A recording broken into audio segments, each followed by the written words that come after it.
Paper পত্রিকা আপনি news খুলুন, আজকে তালাকগুলো কেন হয়?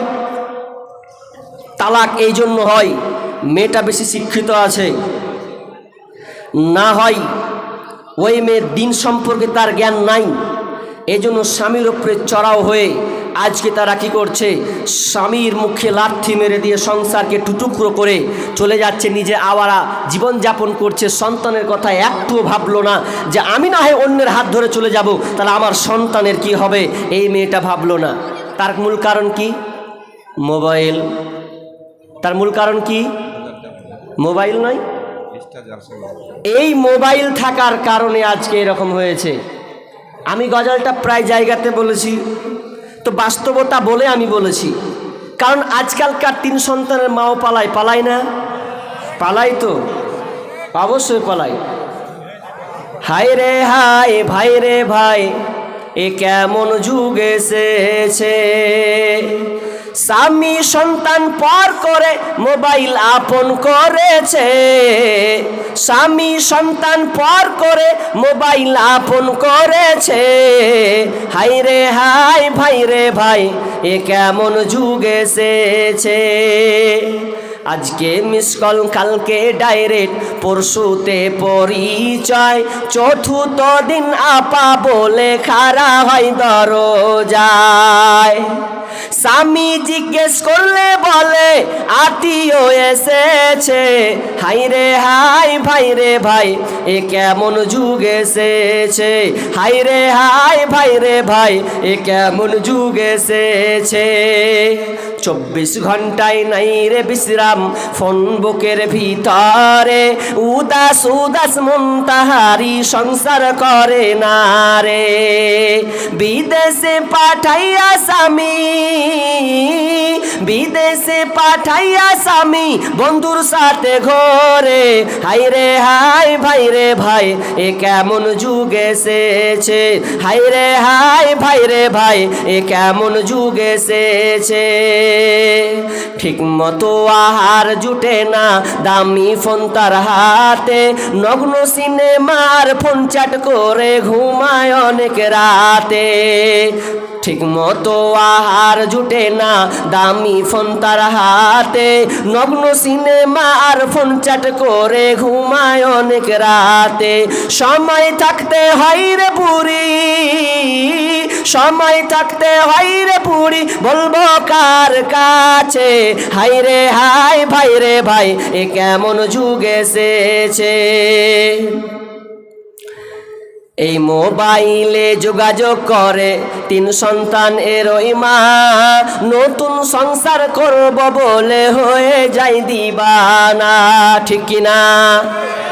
এই মোবাইলে যোগাযোগ করে 3 সন্তানের ওই মা, নতুন সংসার করব বলে হয়ে যায় দিবানা। এই মোবাইল কারো চলছে আবার, এই মোবাইল কারো চলছে আবার, কারো আবার জ্বলছে, হাই রে হাই, ভাই রে ভাই, এ কেমন যুগ এসেছে। স্বামী সন্তান পর করে মোবাইল আপন করেছে, হাই রে হাই, ভাই রে ভাই, এ কেমন যুগ এসেছে। তাহলে প্রথম নম্বর, সুন্দর মা আপনি চয়ন করবেন। তো বিশ্বনবী বললেন তুমি দিনদারিকে প্রাধান্য দাও। তাহলে দিনদারি মহিলা, দিনদারি বিবি যদি তুমি ঘরে নিয়ে আসো, তাহলে তোমাকে আর টেনশন করা লাগবে না। যদি তুমি দিনদারি বাদ দিয়ে তুমি চেহারা খুঁজতে যাও, তার বংশ দেখতে যাও, তার সম্পদ তুমি যদি দেখতে যাও, আর দিনটাকে যদি প্রাধান্য দাও, অন্যান্য জায়গায় হাদিসের বিবরণে বলেছেন ওই সংসার তোমার অশান্তি হবে। সুন্দর স্ত্রী যদি না পান, তাহলে পুরুষের জন্য ওই সংসারটা হচ্ছে একদম ভারী, একদম কঠিন হয়ে পড়বে। তো অতএব বিষ্ণু বলছেন যখন তুমি বিবাহ করবে যুবকের দল, তো প্রথম নম্বর তুমি দিনদারি মহিলা তুমি চয়ন করবে। দিনদারি মহিলা যদি চয়ন করা যায়, তাহলে এখানে 2টা জিনিস লাভ হবে। এক, তোমারও লাভ হলো, নাম্বার 2 সন্তানের লাভ হলো, কারণ সে সুন্দর দিনদারি মা পেয়ে গেল। তাহলে প্রথম কি লাগবে? সুন্দর মা। তাহলে সন্তান প্রথম হক সে বাপ মায়ের কাছে পায় সুন্দর মা, সৎ চরিত্রবান আল্লাহওয়ালি মা একজন সে পাবে। ডাক্তারেরা বলে না স্বাস্থ্য কয় প্রকার? স্বাস্থ্য দুই প্রকার, একটা শারীরিক স্বাস্থ্য, একটা মানসিক স্বাস্থ্য। শারীরিক স্বাস্থ্য ডাক্তার কি বলে যে আপনার বিবিকে আপনি সুন্দর করে রেস্ট করাবেন, তাকে ভালো ভালো ভিটামিন খাওয়াবেন, ফল ফ্রুট খাওয়াবেন। যদি আপনি খাওয়ান, যদি আপনি এগুলো খাওয়ান তাহলে আপনার স্ত্রীও ঠিক থাকবে, আপনার বাচ্চাও ঠিক থাকবে। এটা ডাক্তারের। কিন্তু মানসিক স্বাস্থ্যের ব্যাপারে তো আমি একটুও তো ভাবি নাই। মানসিক স্বাস্থ্য বিজ্ঞানীরা স্বাস্থ্যকে দুই ভাগে ভাগ করেছেন, এক শারীরিক স্বাস্থ্য, একটা হচ্ছে মানসিক স্বাস্থ্য। শারীরিক স্বাস্থ্য আপনি যেমন খাওয়াবেন সেরকম সুন্দর থাকবে, ডাক্তাররা তাই বলে, ভালো ভালো ভিটামিন আপনার স্ত্রীকে লিখে দেয়। পাশাপাশি মানসিক স্বাস্থ্য হচ্ছে এটাই যে আপনার স্ত্রী যদি ভালো হয়, কোরআন পড়নেওয়ালা হয়, যদি সে দৈনন্দিন কোরআন তেলাওয়াত করে, 5 ওয়াক্ত নামাজ পড়ে আদায় করে, তাহলে ওই প্রভাবটা বাচ্চার উপরে পড়বে কি পড়বে না? পড়বে। যদি মা যেমন নামাজ পড়বে সেমনই হবে, তেমনই ইমানদার তৈরি হবে। কিন্তু দুঃখজনক হলেও আজকে আমরা দুর্ভাগ্য, আপনাদের এদিককার মেয়ে কেমন আমরা জানি না, তো আমাদের ওই দিককার মেয়ে পেটে ছেড়ে নিয়ে ঝগড়া করছে গো। আজীব জ্বালা। ও যে আনলোড হয়ে আছে, ওকে যে ভাবতে হবে এটা নেই, মারপিট লেগেছে মানে ও কোমর বেঁধে দিল, বেরিয়ে পড়লো। তো ও যে যত ওই মানসিক স্বাস্থ্য, ও যে ঝগড়া করছে, গালি দিচ্ছে, এইভাবে প্রতারণা করছে, মুখ দিয়ে একদম বাজে বাজে তার ভাষা বের করছে, সন্তানের উপরে এই প্রভাবটা পড়বেই। মা যেমন হবে সন্তান ওই রকমই মায়ের পেট থেকে তৈরি হবে আর পৃথিবীতে আসবে। আপনি গাল দিবেন তো বাচ্চা 2 দিন পর বের হয় পড়বে শালা বলেই বের হবে। কারণ আপনার যেমন সৎ চরিত্র, আপনার ছেলে ওই আপনার মেয়ের ওই প্রভাবটা পড়বে। আশ্চর্য লাগে, আজকালকার মা বাপ কোরআন ছেড়ে দিয়েছে। কোরআন যদি পড়তো তাহলে সন্তানটা, আমি আগে বলেছি সন্তানের প্রকৃত মানুষের অভাব, তার কারণ আমাদের কারণেই আমরা আজকে পেটে সন্তান নিয়ে আমরা কোরআন পড়তে পারি না, 5 ওয়াক্ত নামাজ পড়তে পারি না। কিন্তু সিরিয়াল দেখার দিকে 1 নম্বর, 1 নম্বর নয়, ভালো 1 নম্বর। মানে কি ও আমাদের, আপনারা কি বলেন না, আমরা আমাদের দিকে ফের কাজা আদায় করে। কাজা নামাজ কাজা লয় রে ভাই, সিরিয়াল কাজা। মানে রাত্রে ছুটে গেছে কোনো কারণে, সকাল হবে তো সকালে ওই কাজা আদায় করে, যতক্ষণ পর্যন্ত কাজা আদায় না হবে ততক্ষণ তো কাজ পড়েই থাক, টেনশন নয়। আপনি বলতে যাবেন তো বাটাম ডুবে, কিচ্ছু করার নাই, আপনি চাইতে গেলেও পাবেন না। কারণ আপনি ভুল করেছেন কি, টিভি দিয়ে। আর টিভি দেখছে মা, যেটাই দেখছে সেটাই বাচ্চার উপরে প্রভাব। বাচ্চাকেও মোবাইল, আপনার হাতেও, স্ত্রীর হাতেও কি মোবাইল, এবং প্লাস টিভি দেওয়া হয়েছে। টিভি দেখে কি দেখে, স্টার জলসা আর জি বাংলা, ধ্বংস করলো আমার সোনার বাংলা। শুনি যুবক যুবতীর মুখে মুখে, বুঝে না সে তো বুঝে না রে গান, পড়ে না কোরআন ওরা, পড়ে না কোরআন, পড়ে না কোরআন ওরা, পড়ে না কোরআন। স্টার জলসা আর জি বাংলা, ধ্বংস করলো আমার সোনার বাংলা। শুনি যুবক যুবতীর মুখে মুখে, বুঝে না সে তো বুঝে না রে গান, পড়ে না কোরআন ওরা, পড়ে না কোরআন, পড়ে না কোরআন ওরা, পড়ে না কোরআন। পড়েছে তারা ইংলিশ মিডিয়ামে, তাই বাপকে ডাকে ড্যাডি নামে। আব্বা বাপু আল্লাই, তারা পড়েছে আজ ইংলিশ মিডিয়ামে, তাই বাপকে ডাকে আবার ড্যাডি নামে।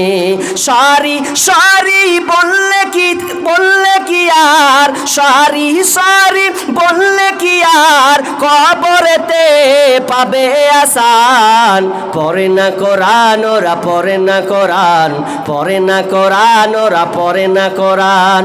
ইষ্টি কুটুম আর জলনুপুর, ঝগড়া ঝাঁটি সে তাই সকাল দুপুর। আমি দেখিনি, আমি শুনে বলছি কিন্তু এটা। ইষ্টি কুটুম আর জলনুপুর, ঝগড়া ঝাঁটি সে তাই সকাল দুপুর। টাপুর টুপুর গেল জলনুপুর এলো, পাখি দেখে ফাঁকি দিল মরে কত জান। পড়ে না কোরআন ওরা, পড়ে না কোরআন, পড়ে না কোরআন ওরা, পড়ে না কোরআন। ওরা ধর্ম কর্ম ছাড়তে পারে, ওরা নামাজ রোজা ছাড়তে পারে, ছাড়বে না হিন্দি সিরিয়াল। স্টার জলসা ঘরে ঘরে বাধাইছে গোলমাল, স্টার জলসা ঘরে ঘরে বাধাইছে গোলমাল। পাশের মেয়ে মর্জিনা হাই হিন্দি সিরিয়ালে পাগল সে, পাশের বাড়ি মদন রে কয় তুমসে প্যার করতে হুঁ। কোনোদিন স্কুল যায় না, হিন্দি বোঝে না, তো কয়েকটা সিরিয়ালও দেখে নিয়েছে, তো ওটাই হয়ে গেছে। পাশের বাড়ি মর্জিনা হাই হিন্দি সিরিয়ালে পাগল সে, পাশের বাড়ি মদন রে কয় তুমসে প্যার করতে হুঁ। বুড়ার বয়স 80 বছর, বুড়ির বয়স 80 বছর, বুড়ার বয়স 80 বছর, বুড়ির বয়স 80 বছর, হিন্দি সিরিয়ালে মারে তাল। স্টার জলসা ঘরে ঘরে বাধাইছে গোলমাল, স্টার জলসা ঘরে ঘরে বাধাইছে গোলমাল। ওরা ধর্ম কর্ম ছাড়তে পারে, ছাড়বে না হিন্দি সিরিয়াল। স্টার জলসা ঘরে ঘরে বাধাইছে গোলমাল। আর সিরিয়াল দেখানো যাবে? যদি দেখান তাহলে আপনার কপাল খারাপ আছে। আজ থেকে আপনাকে প্রত্যাখ্যান করতে হবে, আজ থেকে প্রতিজ্ঞাবদ্ধ হতে হবে, টিভিকে চুরমার করে ঘর থেকে বের করে দিতে হবে। আরে ভালোর দিক থেকে তো ক্ষতির দিকটা বেশি, যেখানে ক্ষতির দিক বেশি সেই টিভিটা আপনি ঘরে রাখবেন কেন, রাখিয়েন না কেন? আপনি একজন বিদেশি লোক হয়ে, আপনি একজন মিস্ত্রি হয়ে, আপনি লেবার হয়ে, আপনি আপনার স্ত্রীকে আপনি যদি টিভি লাগিয়ে দেন, তার পাল্লাই পরে যদি আপনি দেন, তাহলে আপনার সংসার ছারকার হবে, এ কোনো সন্দেহ নয়। আপনাকে চ্যালেঞ্জ করলাম। অতএব আপনার প্রথম নৈতিক দায়িত্ব হচ্ছে ভালো বিবি চয়ন করা। আপনি বিবি নির্বাচন করবেন দিনদারি, দিনদারি নির্বাচন করলে একজন সন্তানও ভালো দিনদারি মা পেয়ে যাবে। 1 নম্বর, কারণ মা হচ্ছে সবচাইতে শ্রেষ্ঠ। মায়ের হাতে গড়বে মানুষ, মায়ের হাতে গড়বে মানুষ। মা যদি সত্য হয়, মাই হচ্ছে এ জগতের প্রকৃত বিশ্ববিদ্যালয়। মাই পারবে একজন সন্তানকে সুন্দরভাবে গঠিত করতে। কেন? আপনি সকাল থেকে বাইরে চলে গেলেন কাজে, দায়িত্ব সব মায়ের উপরে পড়বে। আর মা যদি একটু দিনদারি হয়, সন্তানকে ওইভাবে লালন পালন করবে। কিন্তু দুঃখ আফসোস লাগে, আজকে আমরা চয়ন করছি টাকা, চেহারা, এই বংশ মর্যাদা দেখে আজকে আমাদের সংসারকে ছাড়খাড় করছি, দিয়ে সন্তানের ভবিষ্যৎকে আমরা আজকে বর্তমানে নষ্ট করছি। অতএব সুন্দর মায়ের দরকার। আপনাকে একজন বিজ্ঞানীর কথা বলবো, বিজ্ঞানীর কথা বলবো। ওই বিজ্ঞানী যার নাম হচ্ছে টমাস আলভা এডিসন, সেই বিজ্ঞানীর আবিষ্কার আপনি কি নেবেন? আমার যে শব্দ, এটা কার আবিষ্কার? তার। আপনি বাল্ব পাচ্ছেন, কার আবিষ্কার? টমাস আলভা এডিসন, তারই আবিষ্কার। আপনার এই যে ক্যামেরাগুলো চলছে, কার আবিষ্কার? তারই আবিষ্কার। সাউন্ড পৌঁছে দেওয়া, তার আবিষ্কার। তিনি এতগুলো আবিষ্কার করেছেন, তার পিছনে তার মায়ের অবদান আছে। কোনো একদিন তাকে চিঠি লিখে দেওয়া হলো। এই চিঠিটা বলছে তোমার মাকে তুমি দিয়ে আসবে। মাকে দেওয়ার পর যখন মা বলছে, মা, মাস্টার আমাকে একটা চিঠি দিয়েছে, দেখো তোকে চিঠিটা কি লেখা আছে। মা ওই চিঠিটা খুলে দেখছে। মা যখন চিঠিটা দেখে চিঠিটা খুলতে লেগেছে, যেমনই পড়া শুরু করেছে, তিনি আশ্চর্য হয়ে তার চোখ দিয়ে পানি অশ্রুত বিগলিত হতে লাগলো।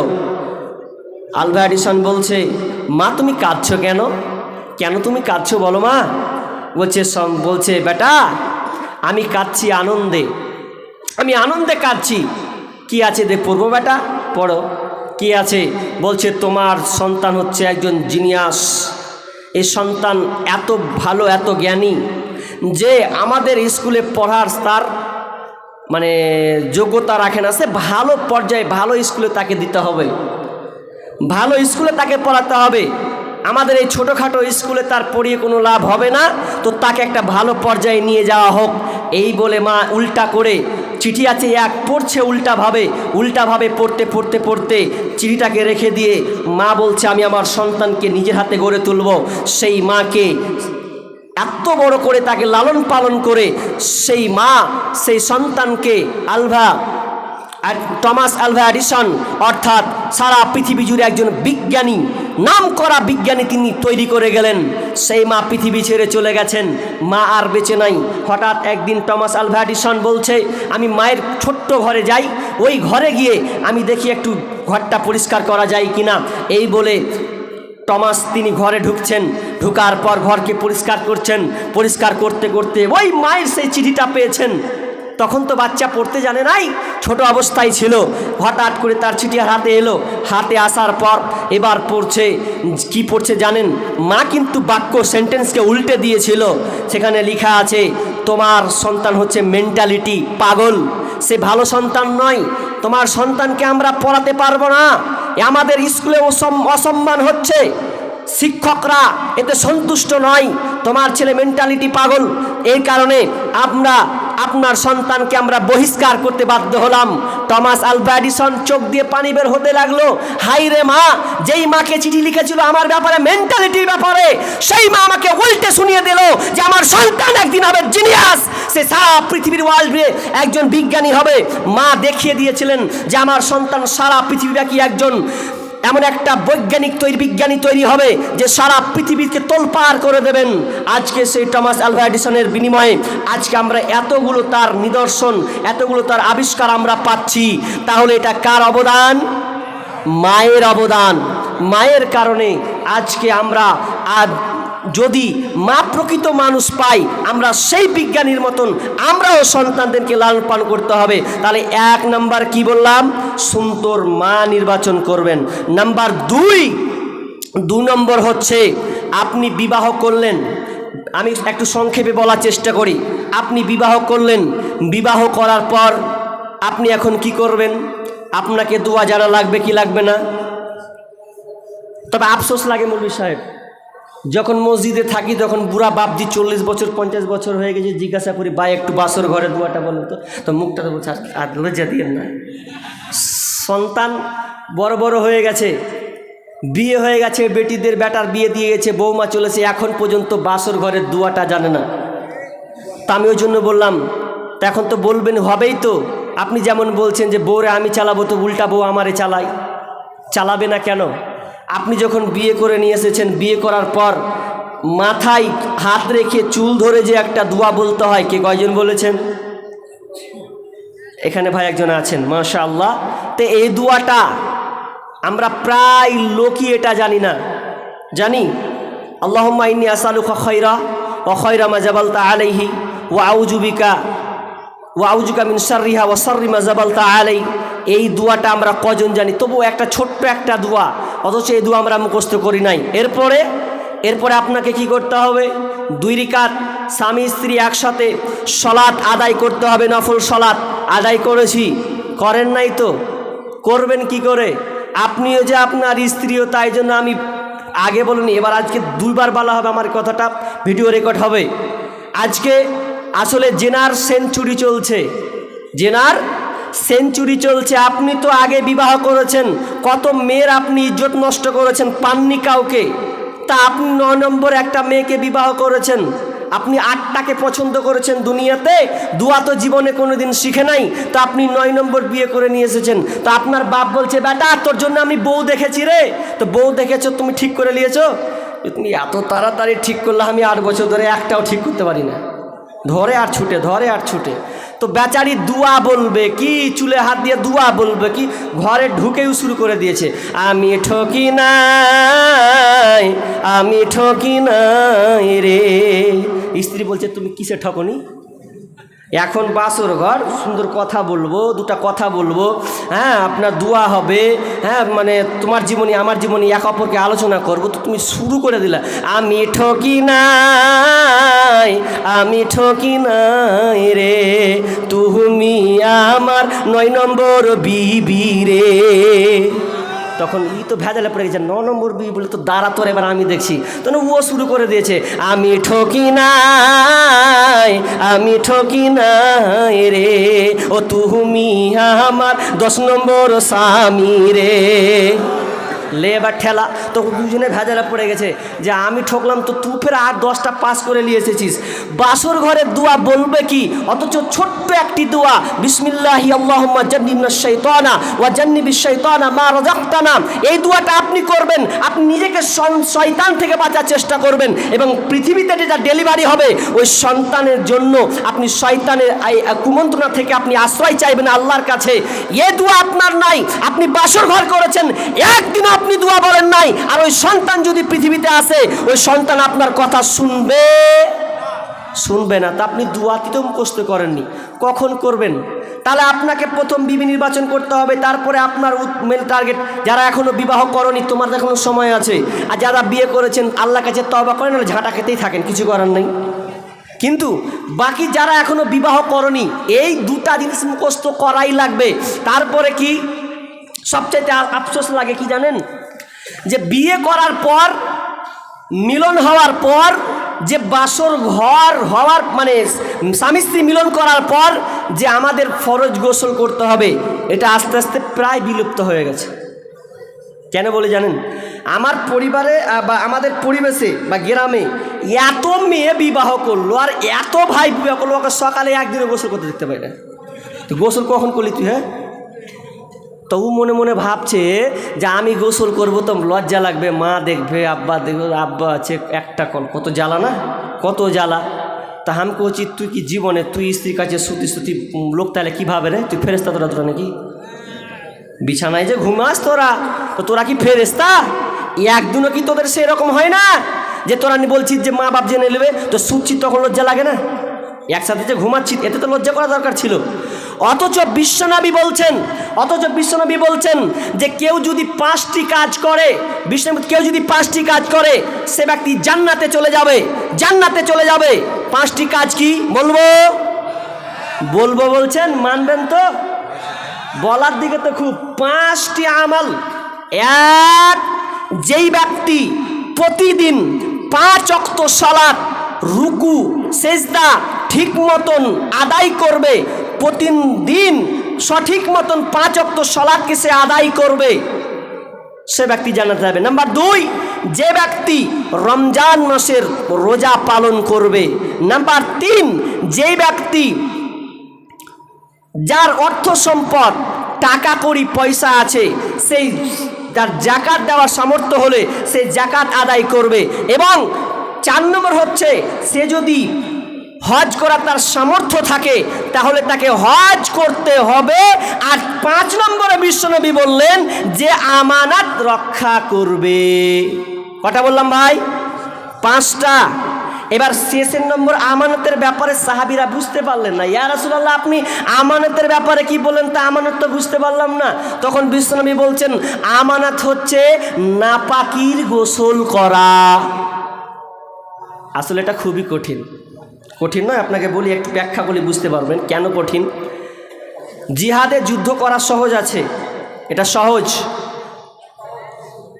নামাজ পড়া সহজ, কিন্তু ফরজ গোসল করা খুব কঠিন কাজ। কেন বলছি? এই জন্য কঠিন কাজ যে আপনি এই যে ঠান্ডার মৌসুম চলছে, এই ঠান্ডা মৌসুমে যদি বাই চান্স বাথরুম টয়লেট এগুলো যদি ব্যবস্থাপনা না থাকে তো ওর কপাল খারাপ। আর যারা পুকুরে গোসল করে ওদের তো আরোই চলবে না। কে 12টা 1টার সময় পুকুরে যাবে এ নিয়ে তার টেনশন শুয়ে, হারে কে দেখে ফেললে আমার সর্বনাশ হয়ে যাবে। নাপাকির গোসল করা এত কঠিন কাজ, অথচ বিশ্বনবী বলছেন কেউ যদি এটা করে দেয় তাহলে তার জন্য জান্নাত, সে জান্নাতে চলে যাবে। কিন্তু আমরা নাপাকির গোসল কয়জন করি না, লজ্জাবোধ মনে করছি। অনেক সময় স্বপ্ন দোষে লজ্জাবোধ করি, অনেক মায়ের অনেক বোনের পিরিয়ড হলে লজ্জাবোধ মনে করি যে আজকে আমার পিরিয়ড হয়েছে, এখন রাত্রে মাগরিবে হয়েছে, গোসল করব কি না হবে।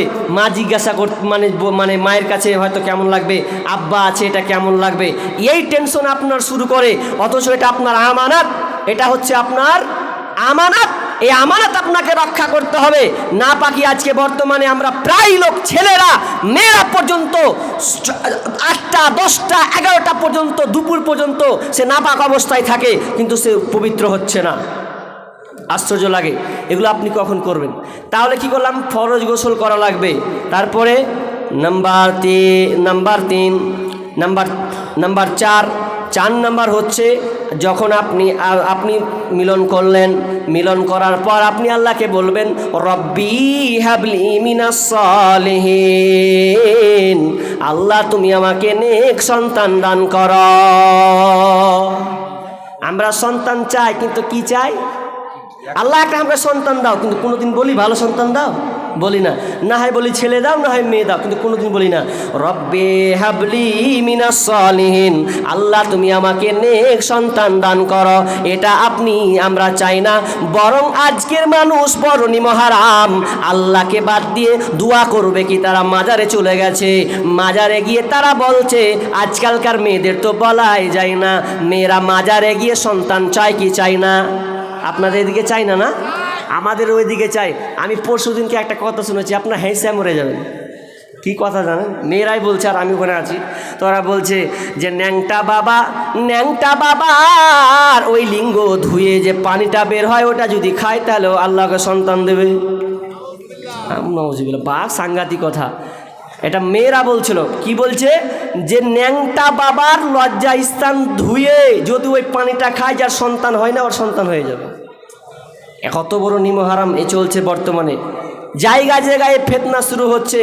আর মাজারে কে কি বলছে? একটা সন্তান দে রে বাবা, মিন্নতি করি তোর দরবারে, একটা সন্তান দে রে বাবা, মিন্নত করি তোর দরবারে, যদি জিন্দা পাতা যদি মরা পাতা পরে গাউসের উপরে, ছেলে হবে ঠিকই সেজে যাবে মোরে, যদি জিন্দা পাতা যদি টাটকা পাতা পরে গাউসের উপরে, ছেলে হবে রে বাবা যাবে বেঁচে। অথচ সন্তান দেওয়ার মালিক কে? আল্লাহ।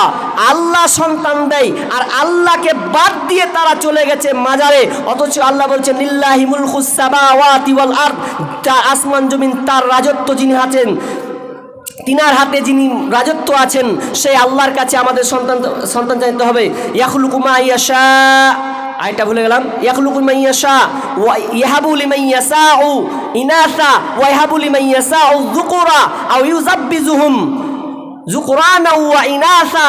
আল্লাহ সুবহানাহু ওয়া তাআলা বলছেন, আমি যাকে পুত্র সন্তান দান করি, আমি কাউকে পুত্র দিই, আবার কাউকে কন্যা দিই, আবার কাউকে পুত্র সন্তান দান করি, আবার কাউকে পুত্র এবং কন্যা উভয় দান করি, আবার কাউকে আমি বন্ধা করে দিই, বাঝা করে রাখি। এটা আমার হাতে, একমাত্র আমি ছাড়া পৃথিবীর কেউ এটা দিতে পারে না। অথচ আমরা আজকে আল্লাহকে বাদ দিয়ে আমরা মাজারে তাবিজ ঝুলিয়ে আর কিছু করে আমরা সন্তান চাচ্ছি। অথচ ইব্রাহিম আলাইহিস সালাম একজন নবী হয়ে আল্লাহকে বলছেন রব্বি হাবলি মিনাস সালিহিন, হে আল্লাহ তুমি আমাকে একটা নেক সন্তান দান করো, নেক সন্তান তুমি আমাকে দাও। তাহলে আমরা কি করব? সন্তান কার কাছে চাইতে হবে? আল্লাহর কাছে চাইতে হবে। এরপরে আমি চটচট করে কাটছি, অসুবিধা নাই। এবার সন্তান হলো, এবার সন্তান হওয়ার পরে আপনি তার জন্য কি করবেন? সন্তান যে পৃথিবীতে আসলো, তা আসার পর কি করবেন? অথচ বিশ্বনবী বলছেন কুল্লু গুলামিন রাহিনুন বিআকিকাতিহি। বিশ্বনবী বলছেন যখন একটা সন্তান পৃথিবীতে আসে, এটা সন্তান তার কি আকিকার সাথে সম্পৃক্ত থাকে, আকিকার সাথে সম্পৃক্ত থাকে। এই সন্তান যখন পৃথিবীতে আসবে তখন তাকে কি করতে হবে? সপ্তম দিনে একটি পশু জবাই করে দিতে হবে, পশু জবাই করে দিতে হবে। পশু কিন্তু আমরা জবাই করি কখন জানেন? আমরা আজকে সুন্নাহটাকে মানছি না। 7 দিনে দিন করি, সপ্তম দিনে করি না। ফতুয়ালায় মৌলভী সাহেব 10 দিন পর করা যাবে না, 1 মাস পর করা যাবে না। কেন আপনি এটা করবেন কেন? অথচ সুন্নাহ হচ্ছে 7 দিনে সপ্তম দিনে করা। সপ্তম দিনে আপনার সন্তানের জন্য আপনি 2টি পশু আপনি কি করবেন? কুরবান দিবেন। কিন্তু আমরা এটা করি না, 14 দিন 80 দিনে ঘাটা তাকাই। আর কি আমি চটচট করে বলছি, ব্যাখ্যা করছি না। তারপরে কি বলছেন বিশ্বনবী? বলছেন এরপরে তুমি ওই সন্তানের মাথাকে নাড়িয়ে দাও, মাথাটাকে নাড়িয়ে দাও। ওয়াইহুলাকু রাসুহু, তুমি তার মাথাটাকে নাড়া করে দাও। ওয়ায়ুসাম্মা, এবং তার জন্য তুমি একটা কি করো? সুন্দর নাম রাখো। আমরা নামের দিক দিয়ে খুব পিছিয়ে আছি। ভালো নাম আমাদের পছন্দ হয় না, বলি আবু বাক্কার রাখেন, তো রাখি না। ওমর রাখেন, রাখি না। একজন বলছে যে মুলুস সাহেব আমার ছেলের জন্য একটা নাম রাখেন তো। কি নাম রাখবেন? আবদুল্লাহ রেখে দেন। এই বুড়া বুড়া লাগে, আবদুল্লাহ নাম বলে বুড়া বুড়া লাগে। তাহলে আপনি এক কাজ করেন, খাব্বাব রাখেন। খাব্বাব রাখবো তো আমার চাচাতো ভাইয়ের নাম, কি করে রাখবো? তখন মুলুস সাহেব বলছেন আপনি তাহলে রেখে দেন, কী রাখবেন? তবে বলছে কারো নাম লিব না, আমি নিজে খুঁজবো। তখন আপনার কম্পিউটারটা খুঁজে নাম সার্চ করছে, নাম সার্চ করছে, নাম সার্চ করতে করতে করতে করতে একদম এমন নাম পেয়েছে জীবনে কেউ শুনেনি। নাম ঠিয়ে দিয়েছে ব্রেন সার। কি নাম বললাম? কোনো নাম পছন্দ হলো না, তবে নাম ব্রেন সার রেখে দিয়েছে। তো পাশের লোক জিজ্ঞাসা করছে যে ব্রেন সারের তর্জমা জানিস তো? যে ওটাই দেখা হয়নি জি ভাই, কিন্তু নামটা রাখলাম, কি নাম কেউ রাখেনি। ব্রেন সার নাম রেখেছে। ও তো বলছে সার্চ কর গুগলে, দেখ গুগলে তোর তর্জমাও দেখ। গুগল সে যখন সার্চ করে দেখছে তো দেখে মোর মন টন খারাপ হয়ে গেছে যে কী নাম রাখলু আমি, তর্জমাও দেখিনি। তো বলছে কী আছে কখন? রে ভাই বলছে আর শুনিস না ভাই, শুনিস না, হামসালা গুগল খুলে দেবো, এখানি খুলে বের করলো। তাহলে বাদ দেয়। বলছে ব্রেন সার কী জানিস? ব্রেন সার মানে হচ্ছে ইংল্যান্ডের একটা পুলিশের একটা পালিত কুকুর ছিল, ওই কুকুরটার নাম হচ্ছে ব্রেন সার। তো ভেজালে পড়ে গেছে, ব্রেন সার নাম রাখতে কোনো কুকুরের নাম দিয়ে ব্রেন সার নাম, ভারী মুশকিলে পড়ে গেছে, কি করা যায়? তো নাম রাখবেন, আপনি চয়ন করবেন। একজনের নাম রেখেছে কি জানেন? বুলেট। ছাক্কাস নাম পেয়েছে ও। পুলিশ যখন ধরেছে তোকে বলছে, ম্যাগাজিনের খবর বলছি, ও যখন বলেছে বুলেট, তুই তো মাথা খারাপ, সালা বুলেট নাম রেখেছে তো আকামকুম করবেই। তো বাপকে ডাক। ওর বাপকে যখন ডেকে সে বলছে আপনার বেটা আকামকুম করেছে, কি করে মানুষ করছেন? তা আপনার ছেলের নাম কি? বলছে বুলেট। বলছে এই এক কাজ করবে, এই ছেলেটাকে ছাড়, ওর বাপকে ভর জেলে। নাম রেখে দিয়েছে বুলেট, উল্টাপাল্টা নাম রাখবেন। ভালো নাম, অর্থবহ অর্থাৎ অর্থর সঠিক যেটা ভালো আসবে সেটা দেখে আপনি নাম রাখবেন। তা আফসোস নাম রেখে দিচ্ছে পিন্টু, সেন্টু, বল্টু, লালটু, ফালটু। এগুলো কোনো নাম হলো গো? এখন অনেকের আছেন তো রাগ করছেন, হয়তো রাগ করিয়েন না ভাই, নামগুলো ভালো রাখেন। আল্লাহ তাআলা প্রত্যেক ব্যক্তিকে বিচারের দিন, কি কিয়ামতের দিন নাম ধরে ডাকবেন, তো নামটা অন্তত ভালো রাখেন।